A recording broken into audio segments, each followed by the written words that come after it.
Good morning. We are continuing our quadratic unit today. And today we're solving quadratics using another method. It's called completing the square. So in order to solve using completing the square, we do want to review factoring quickly. So we have been factoring lately. Last week we did solving by factoring.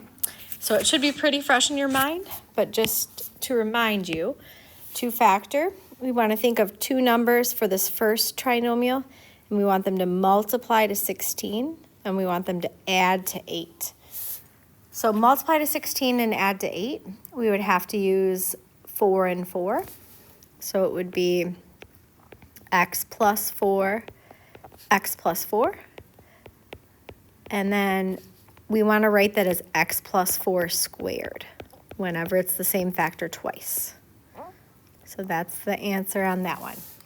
On the next one, the one under it, we're trying to think of numbers that multiply to 1. We want them to multiply to 1, and we want them to add to 2. So I'm going to give you guys a minute. I would ask that we would pause the video right now for just a minute or two, and I want you to try to factor those last 3. So now I'm going to go through and actually just write out the answers for what you should have. This one, multiply to 1, add to 2. It should be x plus 1, which is actually x plus 1 squared. So you write it as the same factor twice, so it's x plus 1 squared. The next one, multiply to positive 81, add to negative 18. It should be negative 9 and negative 9. So because you have the same factor twice, you can write it like that.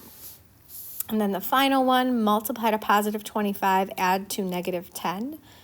So it would have to be negative 5 and negative 5. But because it's the same factor twice, we want you to write it as x minus 5 squared. So that is those ones. So we kind of notice a pattern here on all of these trinomials. They ended up factoring into the same factor twice. So we were able to write them as something squared. And that is the key to this method, called completing the square. You want to be able to produce what we call a perfect square trinomial. So a perfect square trinomial is something that factors into the same factor twice.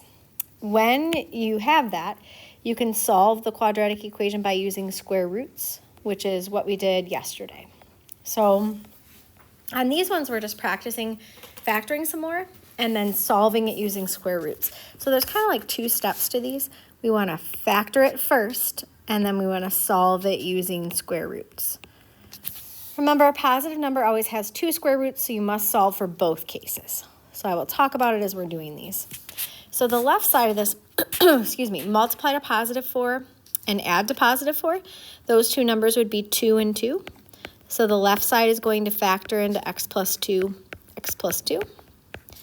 equals 25. Another way of writing x plus 2 is x plus 2 squared. And if you can jump to writing that part in your head, that's fine. You don't need to show that middle step, equals 25. Then we want to solve this using square roots. So in order to use a square root, you want to get rid of the squared. So to get rid of the squared, we know we square root. Those are opposite operations. So that on the left side of this, the squared and the square root cancel each other out, and you have x plus 2. On the right side of this, we know that there are 2 numbers that when you square them give you 25. One of them is positive 5 and one of them is negative 5. So whenever you're solving these, you have to put plus or minus 5. You have to represent like both cases. Then to solve this for x, we want to get x by itself. So we want to subtract 2. So minus 2. And then minus 2. So you are going to have 2 solutions here. Realize when I write this out, you're going to do positive 5 plus 2. Or positive 5 minus 2. Positive 5 minus 2 is 3. And then, just to highlight this a little bit differently, you're going to do negative 5 minus 2. So negative 5 minus 2 is negative 7. So the other x value for the solution is negative 7. So those are your 2 solutions. And that's kind of the process. And there are different ways of writing that out. So I think on number 2, I'll write it a little bit differently. So here, factor first. So multiply to 36, add to negative 12 would be negative 6, and then negative 6 equals 81. Another way of writing x minus 6 is x minus 6 squared. Solve that for x. We want to get rid of the squared, so similar to number 1. To get rid of that, we're always going to square root. So the squared and the square root on the left side cancel each other out. And then over here, the square root of 81, make sure you put a plus or minus 9. The square root of 81 itself is just 9, but because we're solving an equation with a squared in it, you have to put plus or minus. Then to solve that for x, we're going to add 6. This is another way of writing this out that might be better for some of you. When you're adding 6 over here, you can just put it in front of this, like that. On the left side, these cancel. And then on the right side, you have 6 plus 9. Like, treat these separately. 6 plus 9 is 15. And then you also have 6 minus 9. 6 minus 9 is negative 3. So those are your two solutions. On the next one, similar process. We want to factor the left side. It factors into x minus 7, x minus 7. Because the two numbers need to multiply to positive 49 and add to negative 14. X minus 7, we can write as x minus 7 squared. I want to solve this for x, so I want to get rid of the squared. So to do that, you always square root. So on the left side, we have x minus 7 because it cancels out. On the right side, the square root of 4 is 2, but it's going to be positive 2 and negative 2. So we typically write that like this, plus or minus 2. To solve that for x, you want to get rid of the minus 7. So to do that, you put plus 7. And if that helps you, you can put that 7 right in front of that. So then these cancel. So you get equals, x equals 7 plus 2, which is 9, or 7 minus 2, which is 5. So those are your two solutions. This one, when we factor the left side, we have multiply to 9, add to 6 would be 3 and 3. Oh, sorry, my pen's being weird. Hold on. Okay, so it would be 3 and 3. So it would be x plus 3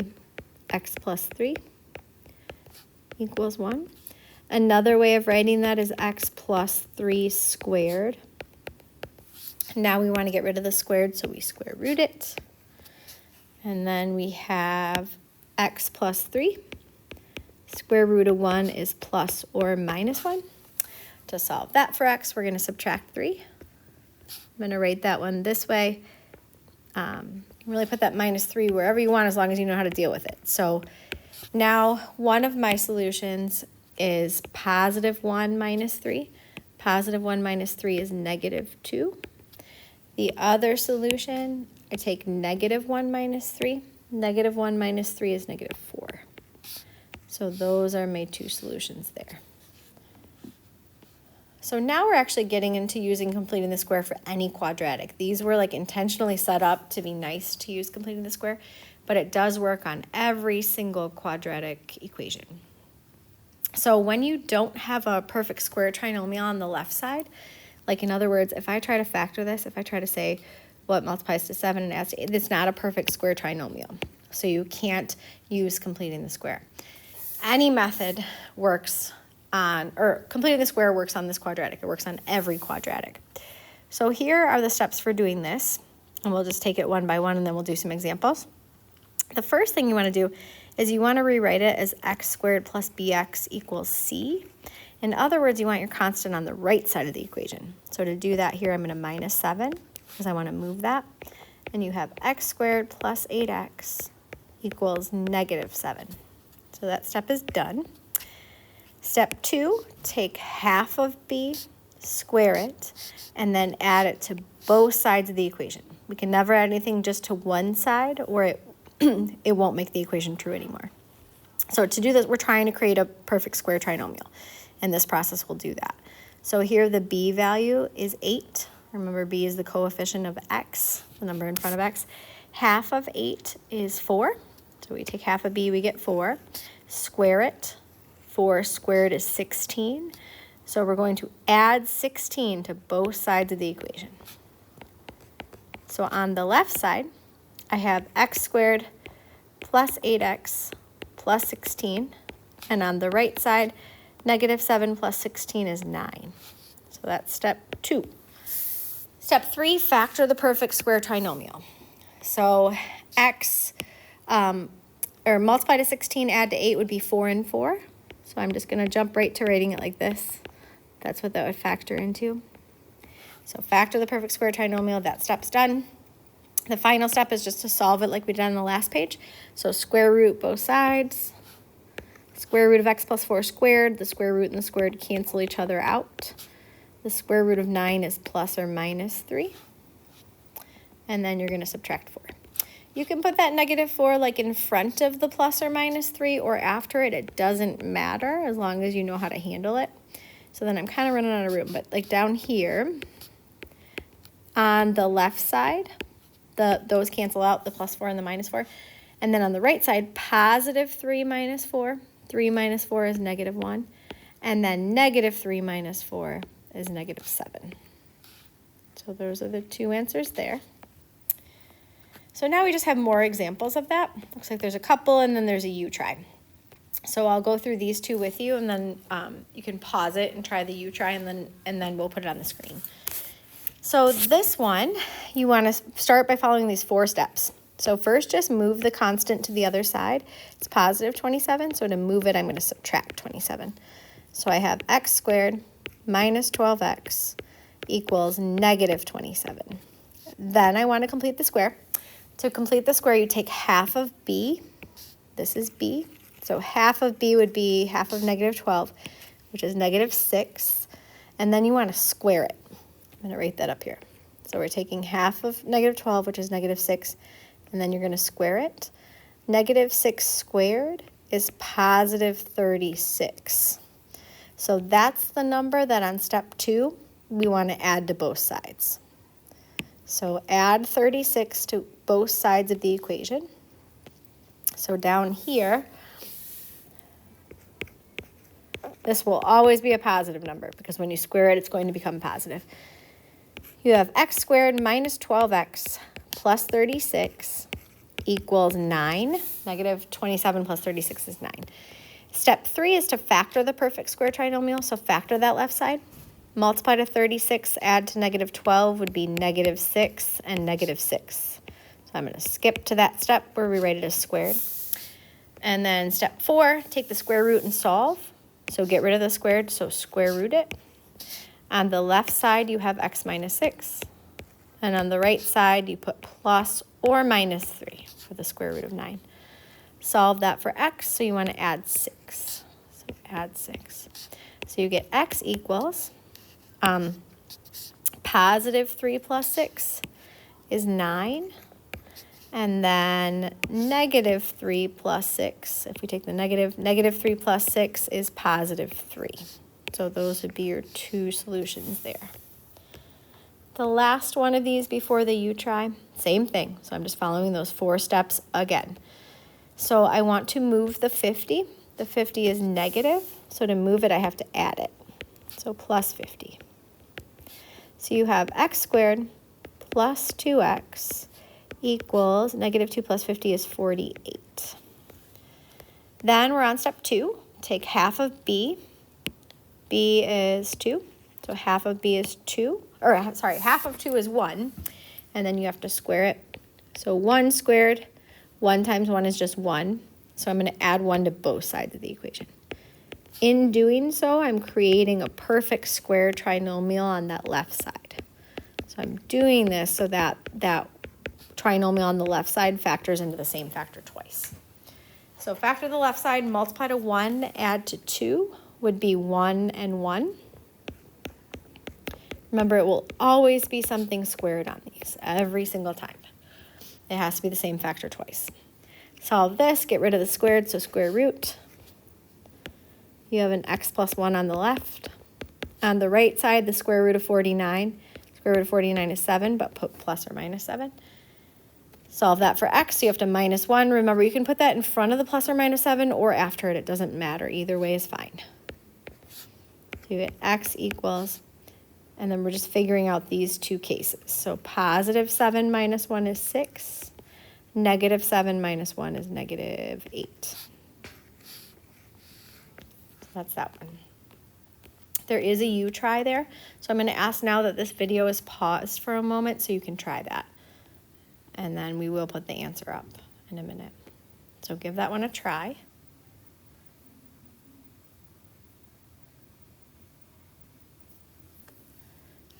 So on this one, we should move the 3. I'm going to do it a little bit faster because you probably already tried it. So on the left side, we have this. On the right side, 12 minus 3 is 9. Complete the square. Take half of 8. Half of 8 is 4. 4 squared is what we're adding to both sides. 4 squared is 16. So add 16, add 16. So on the right side, 9 plus 16 is 25. On the left side, you have this. There's no like term, so you just have this. And then you're going to factor it. Multiply to 16, add to 8 would be 4 and 4.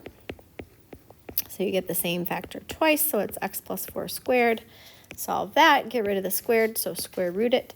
The square root of x plus 4 squared is x plus 4. Square root of 25, you can put plus or minus 5. Solve that, so we're going to minus 4. So we have x equals positive 5 minus 4 is 1. Negative 5 minus 4 is negative 9. Always check those by plugging it back into the original equation and see if it's true as well.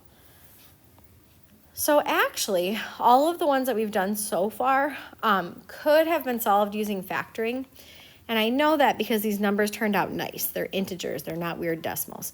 So on those ones, we actually could have originally gotten a 0 on one side and factored, just like we did last Friday and reviewed this week. But these ones have decimal solutions. Sometimes you can't originally factor it. So like if I said what multiplies to negative 4 and adds to negative 2, there's nothing. But that doesn't mean that there's no solution. So sometimes factoring is not an option, and then you do need another method.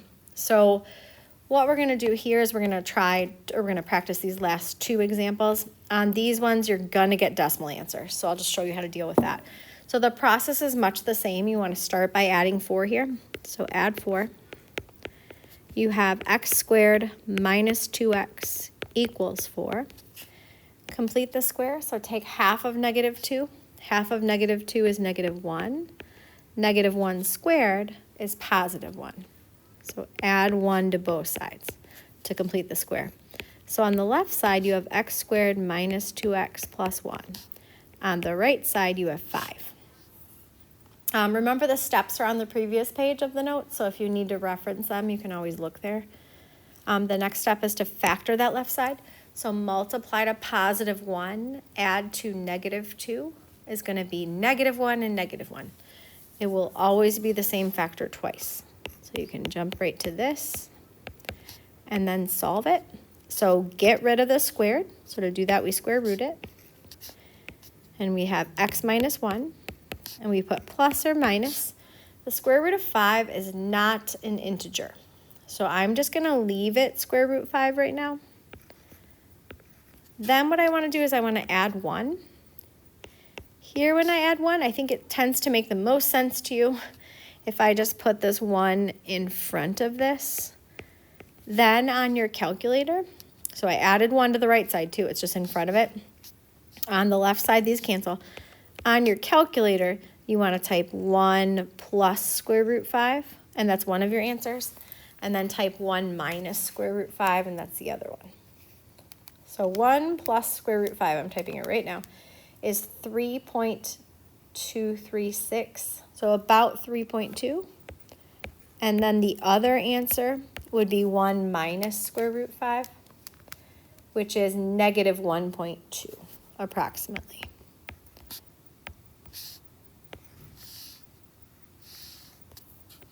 So that's that one. And then we have one more of those. So on this next one, I would I mean, typically when given the choice, I try to factor things first. But if you subtract that 66 from both sides, you're not going to get something that's factorable. So completing the square is really our only option at this point. Graphing wouldn't turn out very nice either, so we have to do something else. So sometimes on this type, people tend to like factor this right side initially. Sorry, the left side. So like multiply to 7, add to 8 would be 7 and 1. The problem is we can't solve this now because it's not a 66 over there, so you can't set each factor equal to 0 and solve it. It's like not going to work. So what you have to do first before you even do anything else is you want to get it so it looks like, remember you want it to look like, it says up here somewhere, x squared plus bx equals c, step 1. In other words, we want to move this 7 to the other side. So do that first. So when you do that, you have x squared plus 8x equals 66 minus 7 is 59. Now complete the square. So now take half of 8. Half of 8 is 4. 4 squared is 16. So we're going to add 16 to both sides. So on the left side, you have this. They all stay separate. On the right side, 59 plus 16 is 75. On the left side, factor it. Multiply to 16, add to 8 would be 4 and 4. So you have this. Now solve that. So to solve that, we always want to get rid of the squared, so we square root it. And we have x plus 4 equals plus or minus the square root of 75.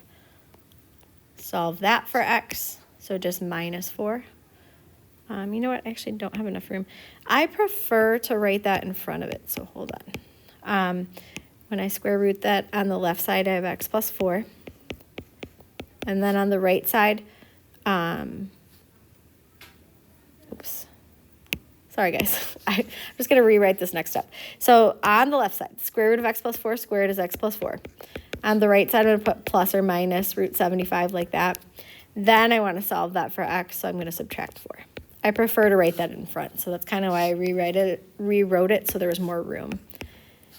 Then this is where you're going to round it. So you're going to take negative 4 plus root 75 on your calculator. And you're going to get about 4.66. So if we're rounding to the nearest tenth, that's 1 decimal place, which it would round to 4.7.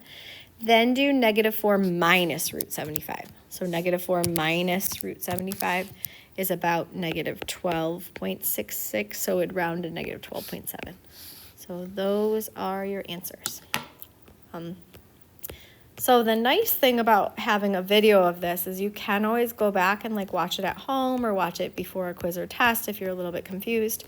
I will post this to Google Classroom, and also already on Google Classroom there is a notes key written out all nice and neat, so you can look on there as well. You do have a homework assignment today, so the sub is going to pass out your homework. And then tomorrow we're continuing this idea a little bit more, just with one additional change. So I'm going to say goodbye for now, and then I hope that you are doing well and that you understand the homework, and bring it tomorrow. Bye.